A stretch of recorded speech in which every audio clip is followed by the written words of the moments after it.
In this section, I'm going to talk about the schedule. The schedule, as we've said before, is kind of the plumb line against which the inspector makes the judgments.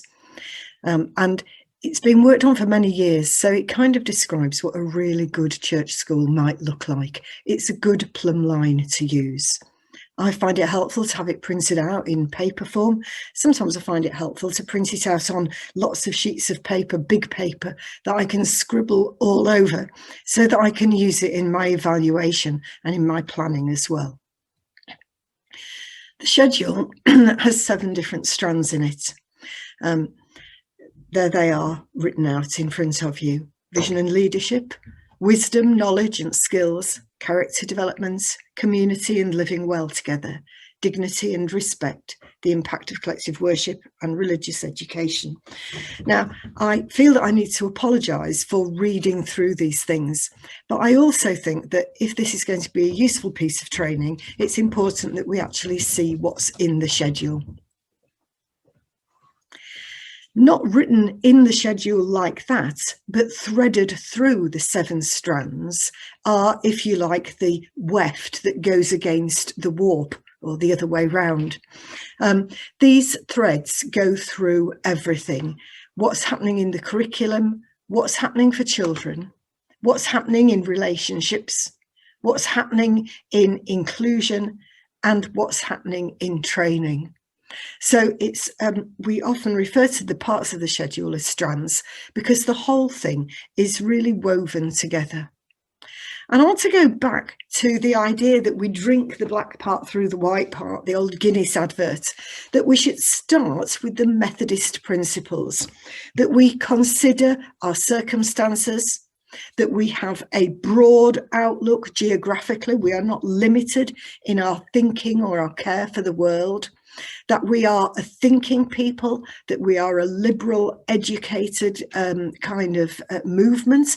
Wesley, of course, was a lecturer at Oxford, that we are very inclusive because God is for all. And if we are striving to become more like God, we must be for all as well. That what actually matters is that characteristic of God, the most important characteristic, which is the love of God. And Wesley said that that was the most important thing in a school. An ounce of love is worth a pound of knowledge. Don't forget, he was a lecturer at Oxford. He valued knowledge and learning very highly. That we watch over one another in love, that it is a principle of our schools, that people care for each other, not just in a hierarchical model, but peer cares for peer, and that the newest and youngest also cares for the most senior and oldest, that we live within a caring community. That we live in community, that religion is no good really if you can only do it on your own, that it affects the way that we are with other people for it to be real religion, that there's no such thing as solitary religion, and that we take this message to heart. Methodism is a movement of, Wesley was called a reasonable enthusiast, and that we represent that sometimes in the way in which we have energy in our worship and that we sing the faith. So to strand 1 of the schedule, bearing all that in mind, strand 1 is the overarching question. What that means is that when you get your report, the answer, the writing in the report, only actually answers this question. It's not like any previous schedule you might have known, where it broke down into loads and loads of different little sections. That's because the other sections all overlap. They all feed into this question. How effective is your vision? Is your vision Christian? How do you make it the matter of the school? And how does that vision enable people to flourish, the children and also the adults? Broken that down a little bit.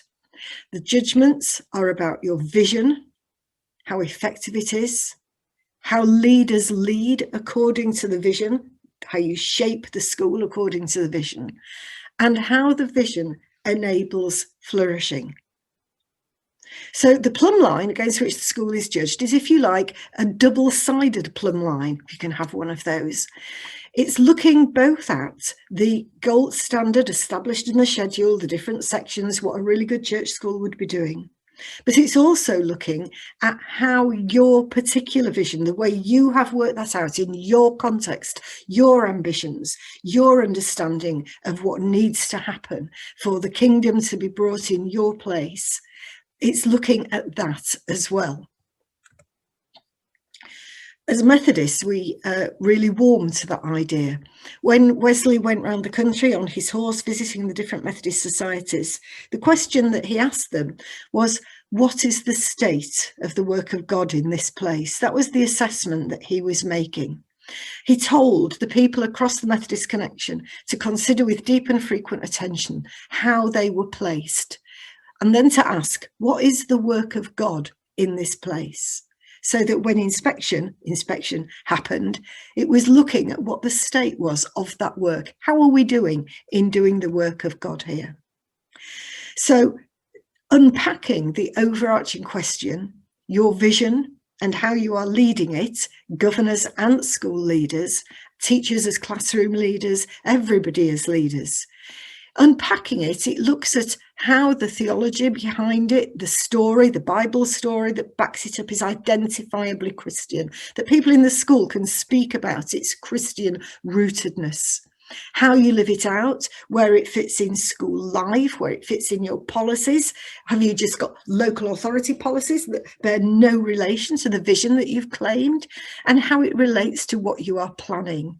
How you chose it, how you set it, how people know it, how you monitor it, that full inclusive process, and then how you go on and act on it again.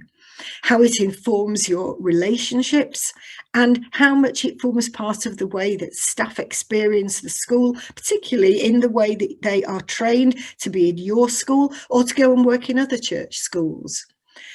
The section on this, which is where leadership really comes, is also about how leaders are current in church school thinking and about how you've attended to things in the previous SIAMS. Now, in some senses, that is a little bit of an irrelevance because the previous SIAMS was a different schedule. I think that's true for all schools. However, if the person who came and inspected said children in this school have no picture of Christianity as a multicultural world faith, they think it's really something you do if you're English, and that should be changed, the inspector would be looking that something like that had been changed in what you did. So it's really looking at the big meat of it and that you have moved forward in your development as a church school. And as I've said before, all of these linking in the schedule with things which are identified in the Methodist appendix. So I've said before that one of my favourite school mottos, school vision statements, was one in the school that I visited, a secondary school, I think the most impoverished school I've ever been in. Little grey children in little grey uniforms that actually had patches on them. They looked like the cast of Oliver. And the building was a grey concrete building surrounded by grey tower blocks of flats. It was claustrophobic and it was limiting. And the new head had gone in and she said, "This is our school vision. I will lift my eyes to the hills." And that it spoke to her, and it was a message to the rest of the school that there was a life beyond the place where they were, that there was beauty, that there was aspiration, that beauty applied to the children, these very impoverished, very vulnerable children, and that beyond ourselves there is a metaphysical dimension to which we can relate. That's God, to use a short three-letter word. Now, if I were inspecting that school then, I would be clutching my schedule in one hand and the 7 different strands, but I would be looking to see whether that was lived out, that vision was lived out in the school. Is it a place of beauty and aspiration and spirituality? So I might look, for example, at the schoolyard. Is it just a horrible grey concrete morass, or have they done something lovely there? Or in the entrance? What's things like in the school office? Are the people there positive and hopeful, or are they as miserable as the buildings? The worship area, the corridors, each classroom. Is the school giving these children aspiration and beauty and a spiritual dimension that takes them beyond the imprisoning concrete environment? These are just some of the things that I would be looking through. And how does it run through at the bottom? How does it run through the relationships with the church family? How is the school changing the neighbourhood through its vision? If that's the case then, and that's question one, and that's how the vision operates, what would that be like for your school and your vision for the other sections of the schedule?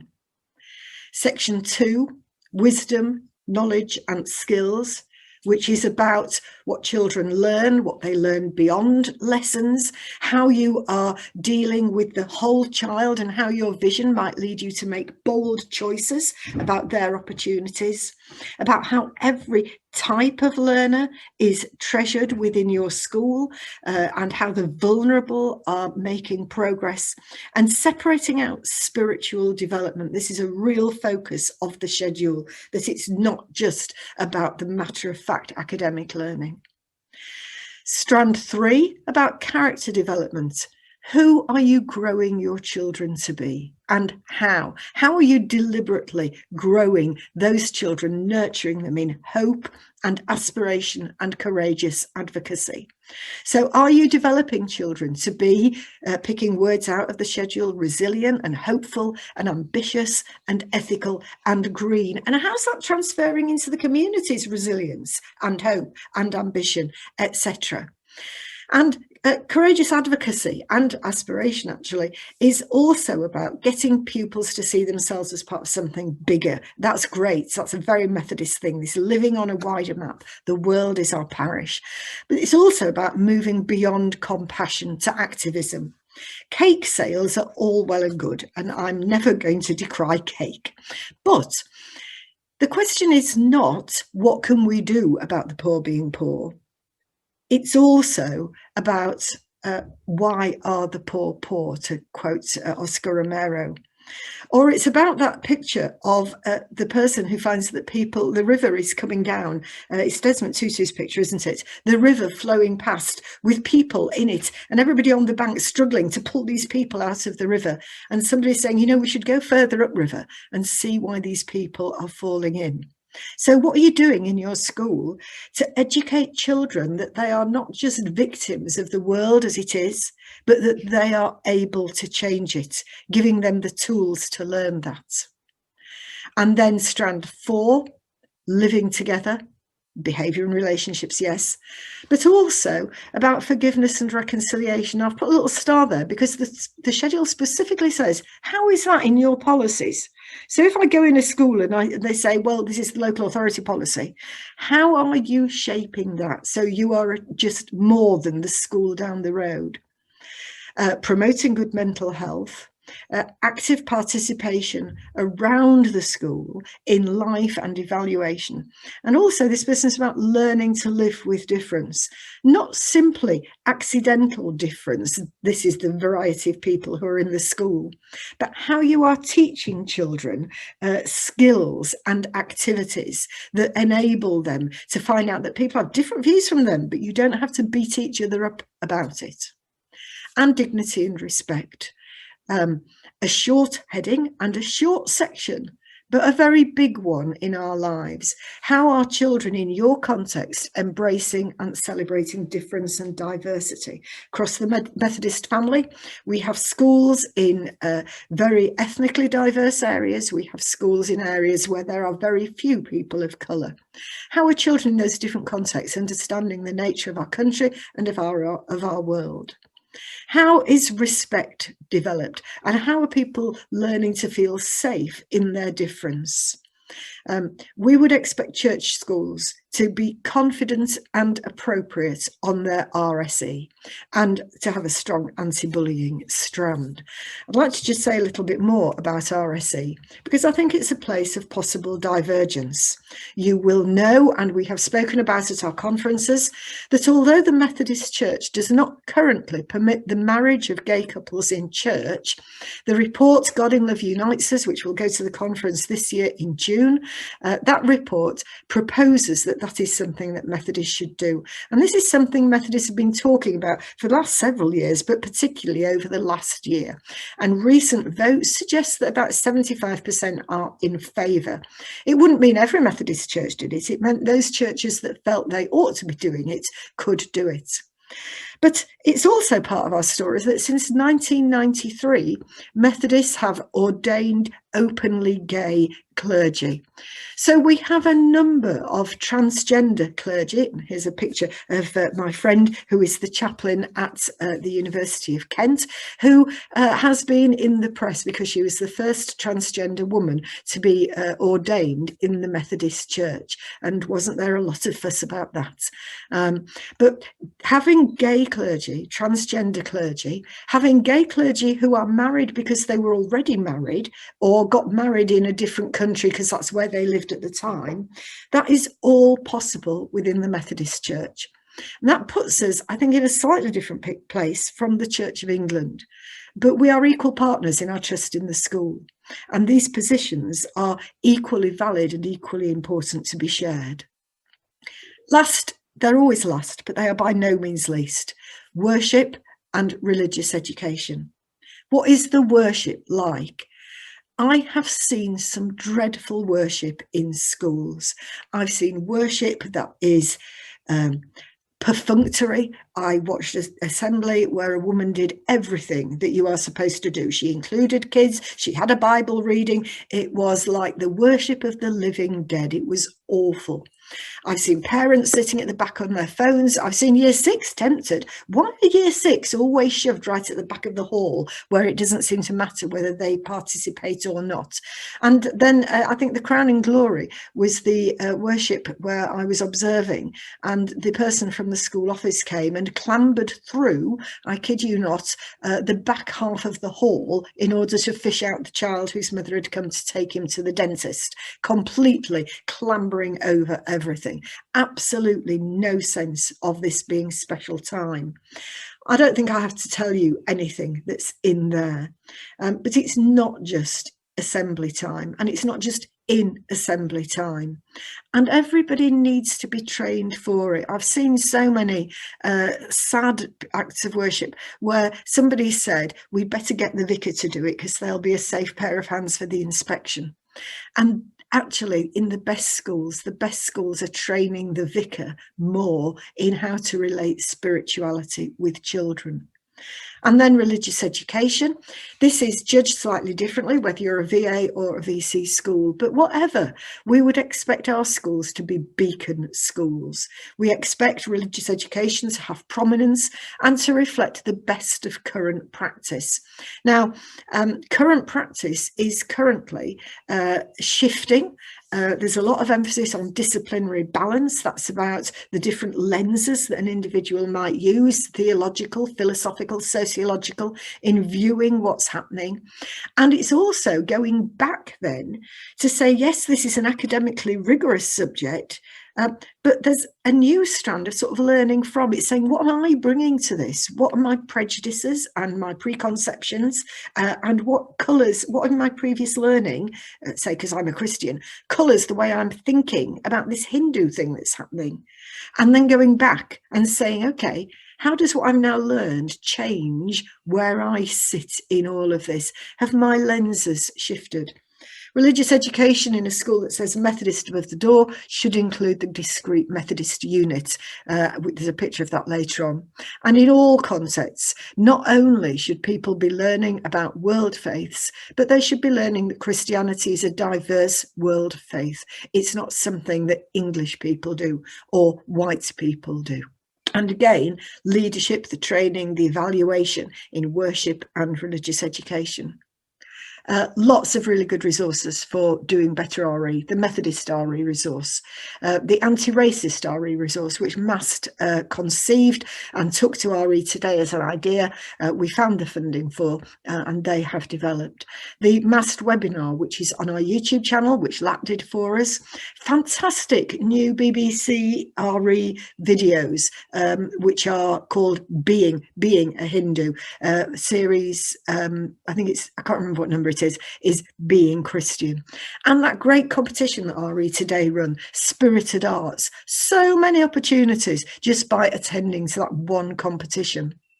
So again, one report that answers the one overarching question.